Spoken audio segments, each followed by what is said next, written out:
दोस्तों जिस दिन आपको ट्रेडिंग में ये बात समझ में आएगी ना कि सबसे ज़्यादा यहाँ पे जो चीज़ मैटर करती है वो करता है आपका व्यू। कितना भी बढ़िया से बढ़िया आप स्ट्रेटजी सीख लो, बढ़िया से बढ़िया आप इंडिकेटर सीख लो, वो तब तक आपकी हेल्प नहीं कर सकता है जब तक आपका व्यू क्लियर नहीं होगा। व्यू का कहने का मतलब ये है कि आपका सोचने का तरीका, आपका चार्ट देखने का जो नज़रिया होता है ना, वही सबसे बड़ी चीज़ होती है दोस्तों, वही आपका सबसे बड़ा हथियार होता है। और अगर आप वहीं पे गलती कर देते हो तो आपका जो डिसीजन होगा वो ऑटोमेटिकली गलत हो जाएगा और डिसीजन गलत होती है आपका ट्रेड भी गलत हो जाएगा। तो कहने का मतलब है कि एक चीज़ अगर आपने यहाँ पे मिस्टेक करी और इसकी वजह से आपका जो सारा ट्रेडिंग सेटअप है ना वो गलत हो सकता है। तो आज का जो हमारा टॉपिक है ना ये इसी पे हम लोग बात करने वाले हैं दोस्तों कि किस तरीके से आप चार्ट को फील कर सकते हैं, चार्ट से आप बात कर सकते हैं। देखो जब तक आप चार्ट से बात नहीं करोगे ना दोस्तों तब तक आप मार्केट में काम नहीं कर पाओगे। क्योंकि होगा क्या कि मार्केट में आप रैंडम ट्रेड करोगे, कभी ग्रीन कैंडल पे आप एंट्री बनाओगे, कभी रेड कैंडल पे एंट्री बनाओगे और ऐसे-ऐसे करते-करते मार्केट में आप उलझ जाओगे। देखो, मैं आपको क्या बोलता हूँ कि आपको दिन का 10 ट्रेड फाइंड आउट करने की कोई ज़रूरत नहीं है। सिर्फ़ 1 ट्रेड आपको दिन का फाइंड करना है। क्या हम लोग 1 ट्रेड नहीं फाइंड कर सकते हैं? बिल्कुल कर सकते हैं और सिर्फ़ 1 स्ट्रैटेजी हमें चाहिए। अगर 3 से 6 महीने एक स्ट्रैटेजी पे आप काम करते हो ना, तो मैं आपको इतना बोल सकता हूँ कि आपका जो भी रिज़ल्ट है ना, उस रिज़ल्ट में और ये जो 3 से 6 महीने आप काम करोगे ना, उस रिज़ल्ट में आपको बहुत ज़्यादा डिफ़रेंस देखने को मिलेगा। तो हम लोग किस तरीके से चार्ट को एक प्रो ट्रेडर की तरह रीड कर सकते हैं, क्या-क्या व्यू हम लोग मार्केट में बना सकते हैं। तो देखो व्यू जो होता है ना आपका, ये 2 तरीके से मिल कर के बना होता है।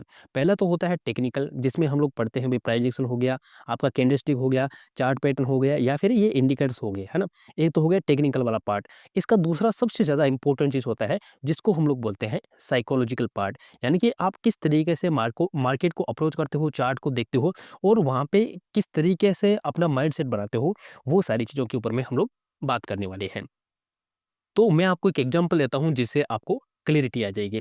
जैसे मान लो अभी यहाँ पे कोई रैंडम एग्जांपल लेते हैं। जैसे मान लो मार्केट ये चल रहा है इस तरीके से, यहाँ पे इस तरीके से चल रहा है और अगर मैं प्राइस एक्शन से देखूँ यानी कि टेक्निकल वाले तरीके से देखूँ, तो यहाँ पे हमारा क्या बन रहा है, एक ट्रेंड लाइन बन रहा है। तो मैं क्या करता हूँ, एक सिंपल सी ट्रेंड लाइन यहाँ पे ड्रॉ कर देता हूँ। देखो मेरा व्यू यहाँ पे क्या बन रहा है कि भाई मार्केट बाइंग में जा रहा है यहाँ से बाइंग आया, फिर मार्केट इस ट्रेंड लाइन के पास में जा रहा है ना, तो यहाँ से सेलिंग आ रहा है। यानी कि मार्केट जैसे इस लेवल के पास में पहुँच रहा है, तो ये इसके लिए रेजिस्टेंस की तरह काम कर रहा है। तो मेरा एक सिंपल सा व्यू बन गया कि पहले बाइंग आया था, फिर मार्केट यहाँ पे रुक रहा है। तो मैं बोल सकता हूँ कि ये इम्पल्सिव वे बना था, अब यहाँ पे थोड़ी देर करेक्शन लेगा मार्केट, फिर ये हो सकता है कि इस ट्रेंड लाइन को जैसे ही ब्रेक करेगा, तो मैं यहाँ से अपसाइड की तरफ में बुलिश हो जाऊँगा, सिंपल। मेरा एक व्यू बन गया यहाँ पे, ठीक है? तो ये जो मेरा व्यू बना है, ये बना है मेरा टेक्निकल से। मेरी बात को आप थोड़ा-सा ध्यान से समझना, मैं आपको क्या बात बताना चाहता हूँ। अगर आप इस वीडियो को एंड तक देख लोगे, तो मैं आपको इतना बता सकता हूँ कि जब भी आप मार्केट में जाओगे, तो आपका डिसीजन होगा ना, वो एकदम क्लियर हो जाएगा कि मुझे कॉल साइड में जाना चाहिए या फिर पुट साइड में जाना चाहिए। तो जैसे मान लो, यहाँ पे जैसे मान लो मार्केट अप साइड में जा रहा होता है ना, तो कुछ लोगों को देखो, अब यहाँ पे 2 तरीके के लोग होते हैं। एक वो होते हैं कि भाई मार्केट अप साइड में जा रहा है, तो मैं क्या करूँगा, यहाँ से कॉल बाय कर लूँगा, है ना? सिंपल। 2-3 बड़ी सारी ग्रीन कैंडल को देखा और उनका व्यू बन गया कि मार्केट ऊपर की तरफ में जाएगा, मैं यहाँ से कॉल बाय कर लूँगा। कुछ लोग ऐसे होते हैं जिनको ऐसा लगता है कि मार्केट ऊपर जा रहा है ना, थोड़ी देर ये ऊपर जाएगा फिर ये नीचे आ जाएगा। वो क्या करेंगे, यहाँ से पुट बाय कर लेंगे। अब देखो, मेहनत तो दोनों कर रहा है, कॉल वाला भी मेहनत कर रहा है, पुट वाला भी मेहनत कर रहा है, लेकिन यहाँ पे जीतेगा कौन? जीत गया कॉल वाला क्योंकि मार्केट तो ऊपर चला गया ना सर, है ना? तो यहाँ पे व्यू दोनों के अलग-अलग है, मैं आपको यही बात समझाना चाहता हूँ कि आपका जो व्यू होता है ना, वही मैटर करता है। दोस्तों देखो, मैं आपको एक चीज़ बताना चाहता हूँ, वीडियो में आगे बढ़ने से पहले जो भी मेरा व्यू होता है, जो भी मार्केट को लेकर के मेरा सेंटीमेंट होता है ना, वो हमारे इस फ्री वाले टेलीग्राम चैनल पे हर दिन मैं शेयर करता हूँ, बिल्कुल फ्री ऑफ कॉस्ट में। सो इसके अंदर में आप ज़रूर से जॉइन कर सकते हो। जो भी मुझे लगता है कि मार्केट में आज ये हो सकता है, वो मैं यहाँ पे बिल्कुल फ्री ऑफ कॉस्ट में एनालिसिस पे शेयर करता हूँ, ठीक है? तो वीडियो के नीचे डिस्क्रिप्शन में आपको इसका लिंक दिख रहा होगा, इसमें आप ज़रूर से जॉइन कर सकते हैं। अब जैसे मैंने आपको बताया कि यहाँ से ये जो ट्रेंड लाइन है, ये ब्रेक करके मार्केट अपसाइड में गया। तो हमारा टेक्निकल का जो व्यू है, वो क्या बन गया? देखो, टेक्निकल का व्यू हमारा ये बन गया कि भई ये प्राइस एक्शन है और प्राइस एक्शन से सिंपली अगर ये ट्रेंड लाइन के ऊपर में मार्केट जाएगा, तो हम लोग यहाँ से अपसाइड में चले जाएँगे। लेकिन अगर आप साइकोलॉजिकली थोड़ा-सा और सोचोगे, तो आपको थोड़ा-सा पीछे जाना पड़ेगा और मार्केट में आपको समझ में आएगा कि भाई मार्केट में हो क्या रहा है, ठीक है? मार्केट में अगर हम लोग देखेंगे तो यहाँ से हम लोगों को क्या पता चला है कि भाई मार्केट पूरा अप ट्रेंड में कहीं न कहीं थोड़ा-सा जाने की कोशिश कर रहा है, ठीक है?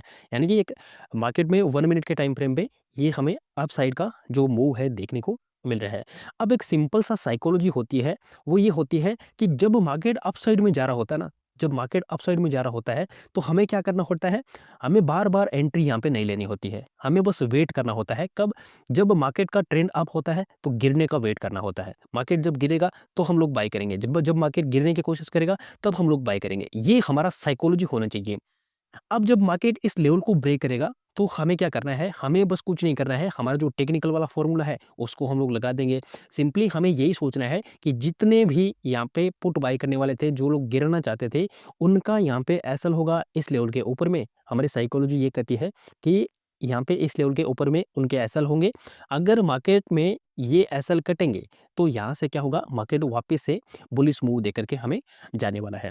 तो हमने एक साइकोलॉजिकली, एक नॉर्मल साइकोलॉजी से सोचा कि भाई मार्केट में यहाँ-यहाँ पे क्या हो सकता है, ये लेवल हमारे लिए इम्पोर्टेंट है। अगर मार्केट इस लेवल के ऊपर में निकलेगा, सिंपल सी बात है, जितने भी यहाँ से शॉर्ट करने वाले थे ना, उन सब के एसएल इस लेवल के ऊपर में लगे हुए हैं और मार्केट जैसे इस लेवल को निकालेगा, एक बूम हमें देखने को मिल सकता है।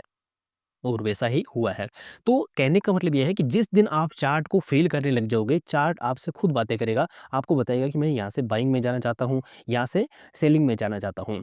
कई सारी चीज़ें हैं जिनसे आप अपनी साइकोलॉजी को इम्प्रूव कर सकते हो। अब इसके अंदर में सबसे पहले 2 चीज़ आती है। एक तो होता है आपका माइंडसेट, ठीक है?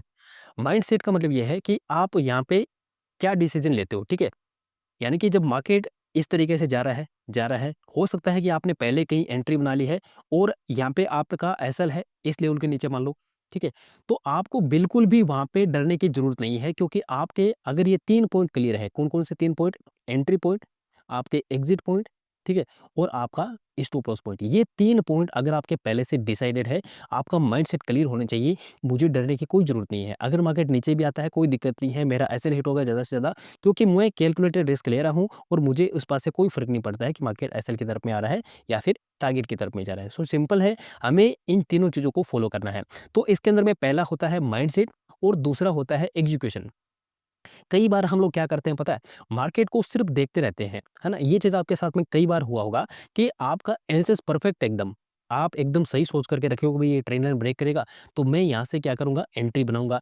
लेकिन वहाँ पे क्या करते हो आप एग्ज़ीक्यूशन नहीं करते हो, उस ट्रेड को एग्ज़ीक्यूट नहीं करते हो और फिर आप देखते हो कि जो प्राइस है वो बहुत ऊपर चला गया है। जहाँ तक आपका टारगेट था ना, वो टारगेट दे चुका है मार्केट, है ना?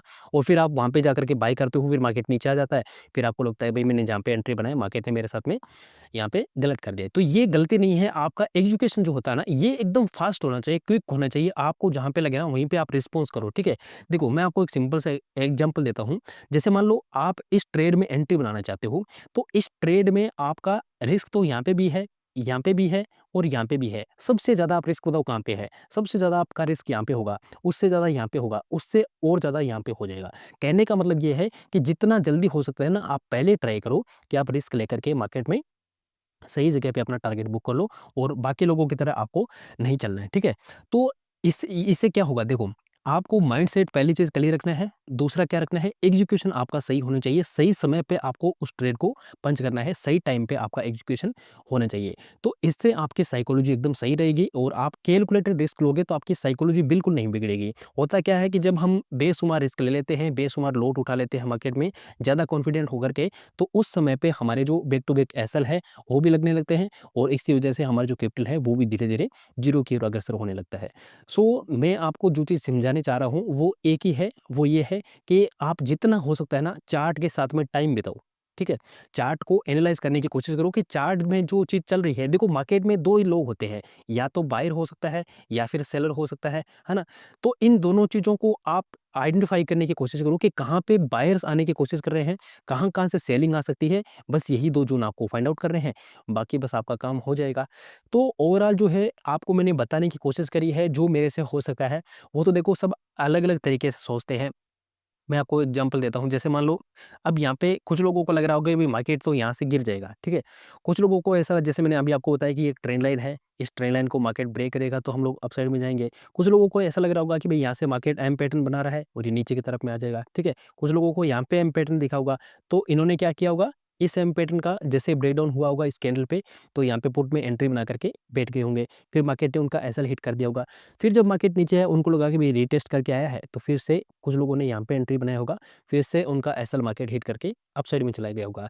फिर कुछ लोगों को यहाँ पे लगा होगा कि ये एक डब्ल्यू पैटर्न बन रहा है, तो यहाँ से मार्केट इसको ब्रेक करेगा, अपसाइड में चला जाएगा। कहने का मतलब ये है कि हज़ारों व्यू आपका बन सकता है, बस ये डिपेंड करता है कि आपका व्यू सही है या फिर नहीं है। लेकिन ज़्यादा हित में व्यू हो वो होगा जिसके ऊपर में आपने ज़्यादा कन्फर्मेशन लिया है, ठीक है? जैसे कि अगर आप इंडियन मार्केट में काम करते हो, तो आप अपने व्यू के लिए क्या कर सकते हो, ओआई हो गया, है ना? ओ ओआई जिसको हम लोग ओपन इंटरेस्ट बोलते हैं, इसका आप व्यू चेक कर सकते हो कि भई ओआई का क्या सेंटिमेंट बना हुआ है। जैसे मैंने आपको ऑप्शन चेन में ओआई के बारे में बताया था, है ना? इसके अलावा वॉल्यूम चेक कर सकते हो, इसके अलावा कुछ एक इंडिकेटर्स जैसे कि ई में होता है, तो ये कई सारे आपके कन्फर्मेशन, डबल कन्फर्मेशन आप कर सकते हो, ट्रिपल कन्फर्मेशन कर सकते हो, जिससे आपका व्यू जो है, वो क्लियर होगा, आपका सेटअप एनहांस हो जाएगा। सो ओवरऑल इस वीडियो में मैंने आपको एक जानकारी दी है कि जिससे आप चार्ट को एक प्रो ट्रेडर की तरह रीड कर सकते हैं। आप अपना जो भी व्यू है उसको क्लियर कर सकते हैं।